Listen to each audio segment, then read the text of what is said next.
Kalau kita bicara dukungan politik, Pak Prabowo pidato juga dengan nada yang sama.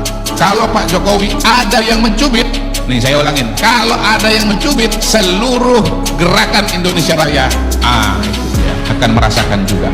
Dan pidato itu disampaikan di mana? Di depan semua ketua-ketua partai politik, bang. Semua pimpinan partai politik.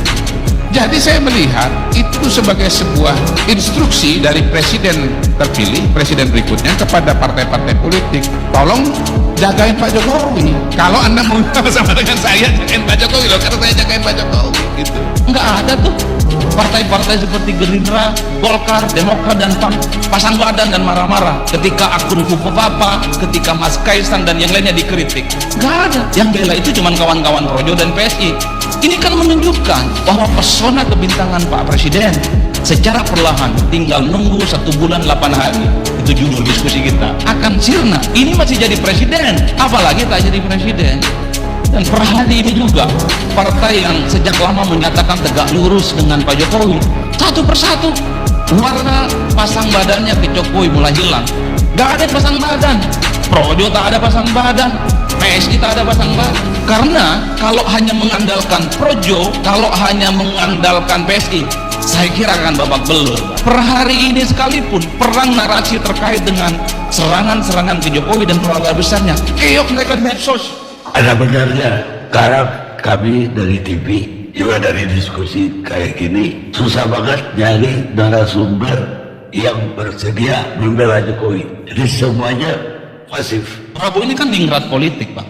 Jadi pernyataan SBY beberapa waktu yang lalu ini kan warning bahwa ke depan jangan lagi ada matahari kembar. Ini kan ada satu sinyalmen setelah tanggal 20 Oktober, jangan lagi ada orang yang mencoba untuk menjadi matahari di negara ini dengan cara apapun, kecuali Prabowo Subianto. Karena secara elektif official hanya Prabowo lah yang layak disebut sebagai matahari, sebagai presiden terpilih Republik Indonesia. Ini bukan hasil survei ya, tapi dugaan berdasarkan pengalaman-pengalaman. Dugaan saya sebetulnya tingkat kepuasan kepada Pak Jokowi mungkin masih di atas 70-an%. Yang artinya kalau pakai kriteria tinggi, sedang, rendah dalam kacamata approval rating, angka 70% itu masih sangat-sangat tinggi ya. Approval rating dan survei yang terkait dengan Jokowi per hari ini tinggi, ya tak ada yang bisa membantah. Ada 2 instrumen yang saya kira akan kekal melekat pada Jokowi soal tingkat kepuasan publiknya itu. Pertama, wajah infrastruktur, yang kedua dengan bansos. Hanya itu saja yang diingat orang dari Jokowi. Saya termasuk yang meyakini setelah tanggal 20 Oktober aura kebintangan Jokowi akan hilang. Pak Jokowi itu kalau bicara approval rating setahun sebelum pencoblosan, setahun sebelum pemilu itu tingkat kepuasannya 80%, bahkan lebih dari 80%. Memang kemarin terjadi pro kontra soal revisi undang-undang pilkada. Bisa berpengaruh dan mungkin berpengaruh. Revisi undang-undang pilkada yang gagal disahkan di paripurna. Bisa dibayangkan, revisi undang-undang pilkada untuk membatalkan putusan Mahkamah Konstitusi hanya terjadi dalam hitungan jam. Ini sejarah betul di negara ini. Mana ada sebuah aturan undang-undang itu bisa selesai dalam sehari, bisa selesai dalam hitungan jam. Besoknya paripurna, tiba-tiba batal. Ini menunjukkan betapa soliditas internal kekuasaan politik itu tidak sepenuhnya solid hari ini.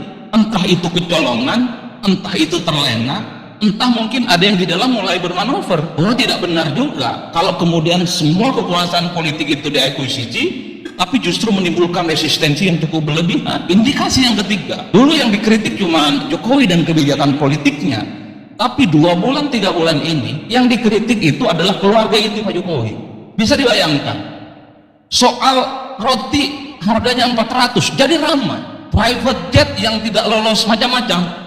Misalnya dia sering ke Solo, itu kan foto-foto eksklusif, Bang. Rakyat biasa seperti saya, cuma dosen dan petani, nggak mungkin mendapatkan akses foto-foto yang sifatnya eksklusif. Itu pasti bocor dan netes dari dalam. Itu nggak gampang. Belakangan juga ramai di X. Kebetulan saya juga belajar X tahun ini, Bang. Mualaf di X saya. Di Twitter, orang ramai bicara tentang akun Fufu Fafa. Itu ramai betul itu. Bisa dicek akun Fufu Fafa itu tuduhannya ke siapa. Dikaitkan dengan salah satu wakil presiden terpilih di negara ini, sekalipun sudah dibantah, tapi para pegiat netizen itu mengasosiasi ke salah satu nama dan isinya Masya Allah itu. Dan akun Fufu Fafa itu screenshotnya luar biasa betul. Prabowo dihabisin, dikritik, para artis PKS semua kelompok-kelompok kritis saat itu dihabisin Pak, dan itu ramai.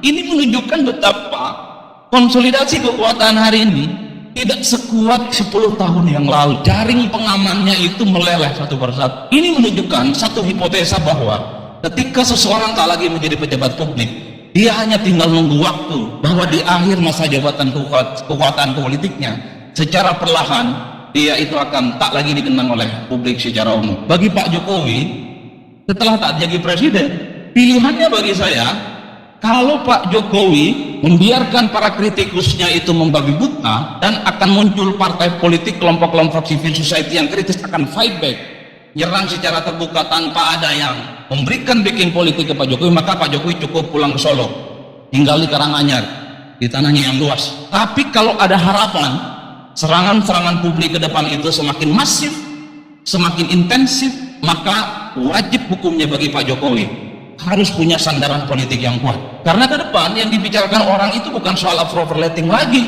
bukan soal ada anaknya jadi wapres, bukan soal menantunya jadi gubernur, bukan itu lagi. Tapi dosa-dosa politik Pak Jokowi akan dihitung dan diakumulasi selama 10 tahun dan akan muncul serangan-serangan balik. Di situ yang paling nyata pasti PDIP. Di situ juga ada kalangan mahasiswa. Di situ ada kalangan kelompok-kelompok civil society. Di situ adalah kelompok-kelompok para pendukung Jokowi yang kecewa hari ini. Itu saya kira akan fight back, akan menguliti satu persatu persoalan-persoalan manuver politik ekstrim yang dilakukan oleh Pak Jokowi. Karena kalau hanya mengandalkan Projo, kalau hanya mengandalkan PSI, saya kira akan babak belur. Per hari ini sekalipun perang narasi terkait dengan serangan-serangan ke Jokowi dan keluarga besarnya, keok mereka di medsos, gak ada yang pasang badan.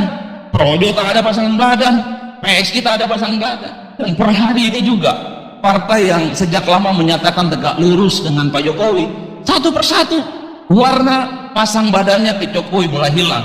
Enggak ada tuh partai-partai seperti Gerindra, Golkar, Demokrat dan PAN pasang badan dan marah-marah ketika akun Fufapa, ketika Mas Kaisang dan yang lainnya dikritik. Enggak ada. Yang bela itu cuma kawan-kawan Projo dan PSI.